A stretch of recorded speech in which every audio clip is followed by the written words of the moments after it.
Jumuiya ya Umoja wa Mataifa imetoa taarifa yake kuelekea maandamano yaliyopangwa kufanyika Disemba 9. Kwa mujibu wa taarifa iliyotolewa na Umoja wa Mataifa kupitia katika ukurasa wao wa mtandao wa Insta, Umoja wa Mataifa umesema kwamba kuelekea maandamano yaliyopangwa tarehe 9 Disemba, tunakumbusha mamlaka wajibu wao wa kuhakikisha haki za uhuru wa kujieleza, kukusanyika kwa amani, kujumuika. Tunahimiza serikali kuelekeza majeshi ya usalama kupanga na kutekeleza operesheni kwa namna inayowawezesha Watanzania kutumia haki hizi kikamilifu. Vile tunawakumbusha wakuu wa vikosi vya usalama wajibu wa kuchukua hatua mapema kuhakikisha kanuni hizi zinaheshimiwa kabla ya maandamano.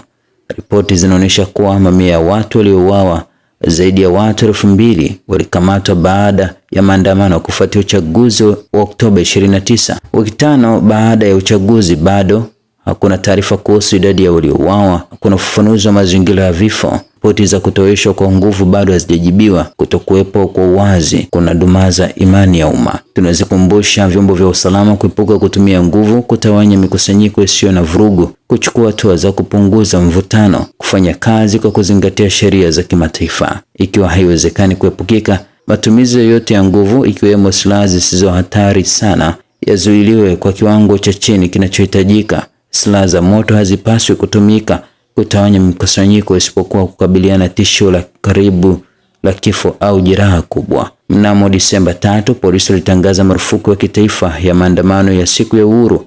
Tunatoa wito tangazo hili liondolewe kwa kuwa ni hatua isiyo na uwiano. Kumekuwa na ripoti za kuongezeka kwa maafisa wa usalama mijini, maonyo kwa biashara, vikwazo vya uuzaji wa mafuta, ufuatiliaji uliopanuliwa wa mawasiliano ya kidijitali.